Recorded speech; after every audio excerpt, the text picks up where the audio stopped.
Hello, hello. This is Cara from Cypress College Cyber Club, and today I'm going to be walking you through the Cisco Networking Academy IT Essentials version 7 lab on hard drive maintenance. According to the objectives, we'll be examining the results of using disk check and disk defragmenter on a hard drive. I'll be telling you a bit more about what those actually do when we get to them. To begin with, we're just going to be going to PC1, which is the Windows 10 machine, and signing in with the credentials they gave us. That's ITE password for the password. And we did say Windows 10, but as we go through, you'll see they give instructions for Windows 8.1 and 7 as well. I believe Windows 8. They're not wholly different, but enough that they want to mention when things are named something else, you know. So we'll be starting off opening File Explorer.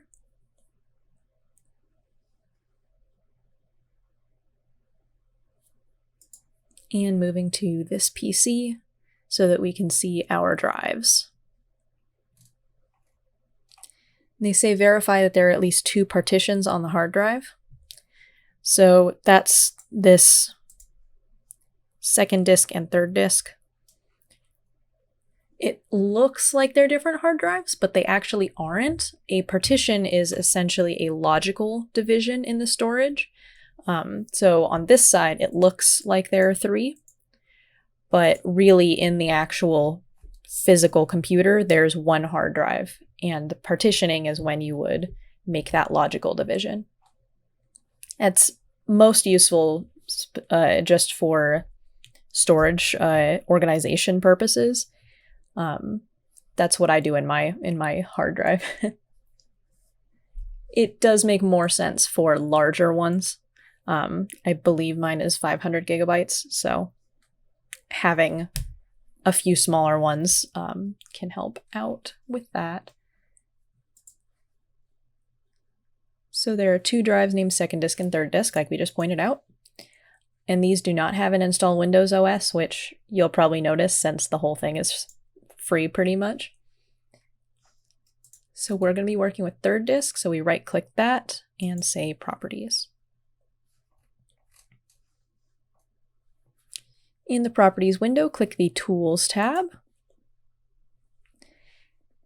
And since we're on Windows 10, we're going to be clicking this check so that it can start the error checking, and we get this message pop-up says that we don't need to scan the drive. This is because the drive has been scanned already recently. They don't really... Windows is trying to tell us, hey, you don't need to do that. But that's the whole purpose of the lab. So we're going to be doing it. You can just click Scan Drive, and you'll notice it happens really quickly because there's not a lot of data on there.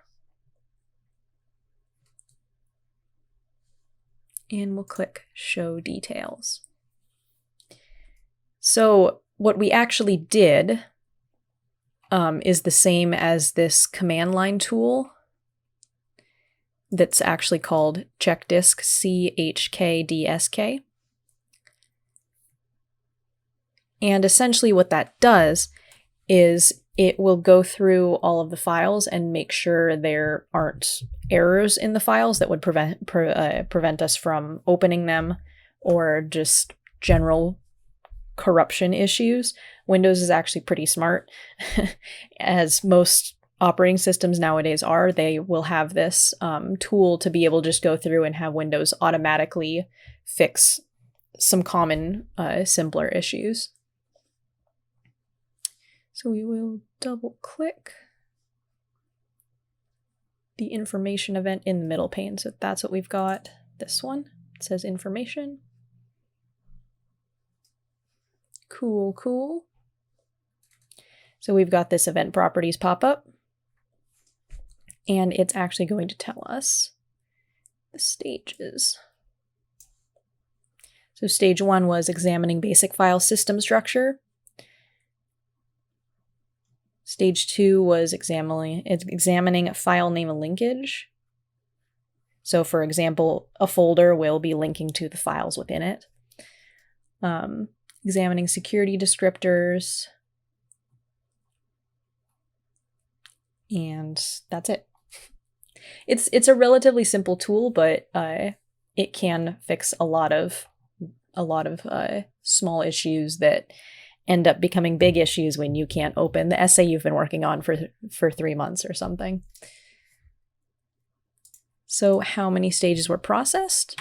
3. Were there any problems found? If problems were found, what were they? We didn't find any, so no problems found.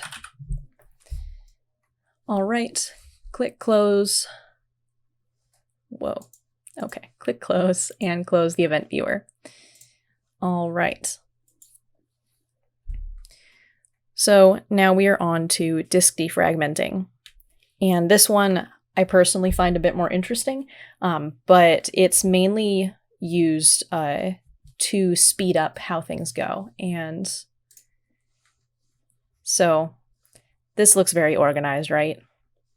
But this is what it usually looks like. The way that data is usually stored on a hard drive,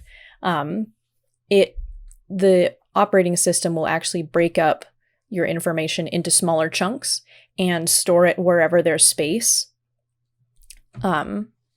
which makes a bit more sense looking at this larger picture.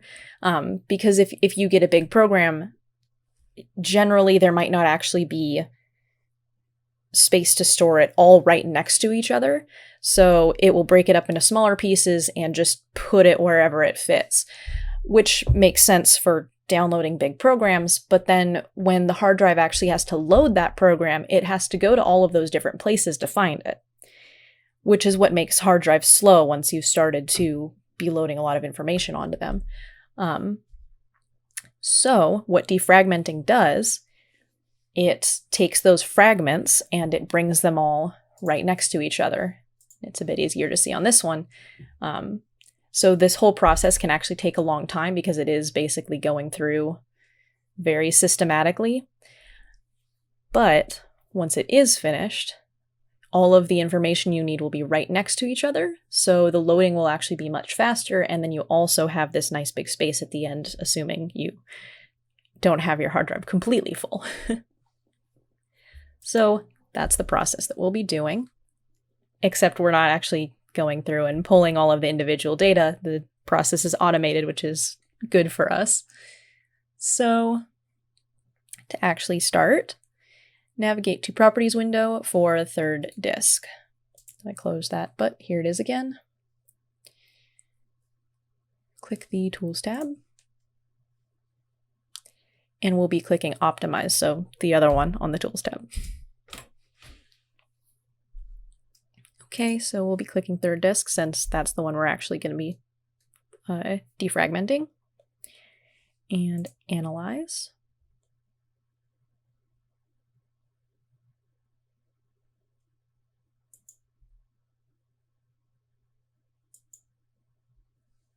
Cool.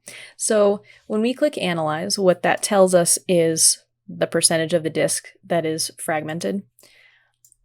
And it's 0% right now because there's barely any information on it. And you'll notice the rest of them are also 0% fragmented, and that's because they actually have this set up to be defragmenting weekly.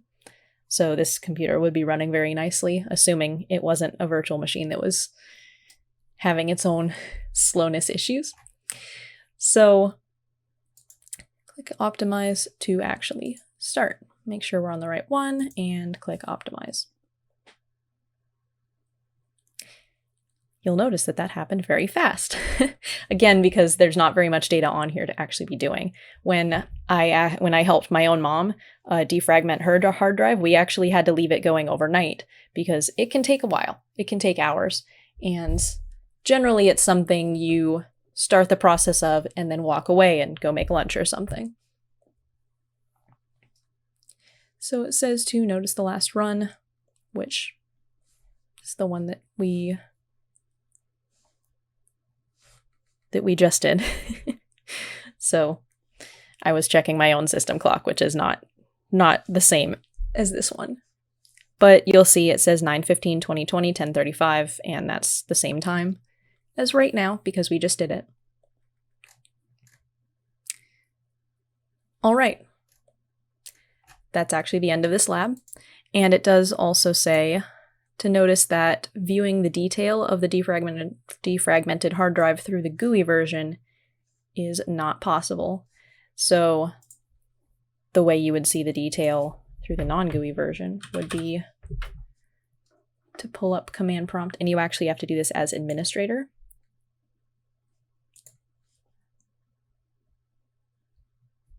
For check disk, you also have to do it as administrator, I believe.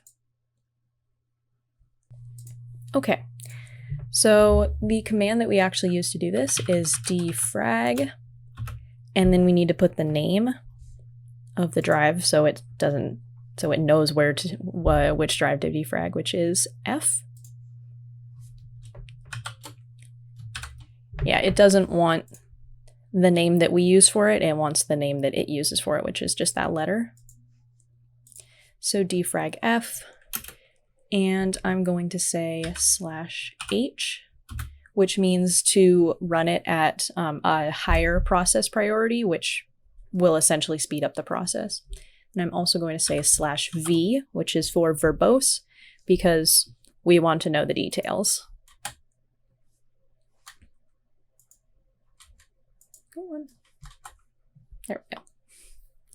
All right, so that happened pretty quickly again, because there's not much on there.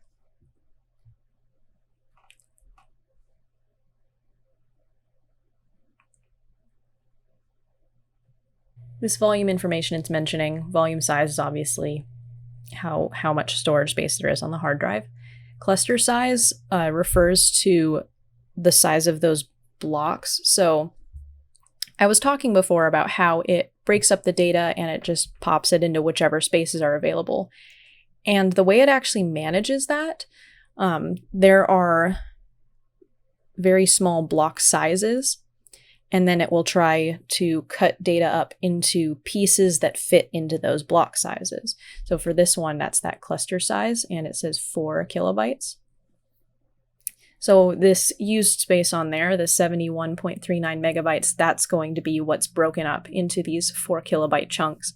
And not every piece of data you have is going to be perfectly divisible into 4 kilobyte chunks. So the pieces that don't fit will just sit inside of a chunk, and then the next piece of data will start at the end of the chunk. So that's how you get those gaps that are sticking out.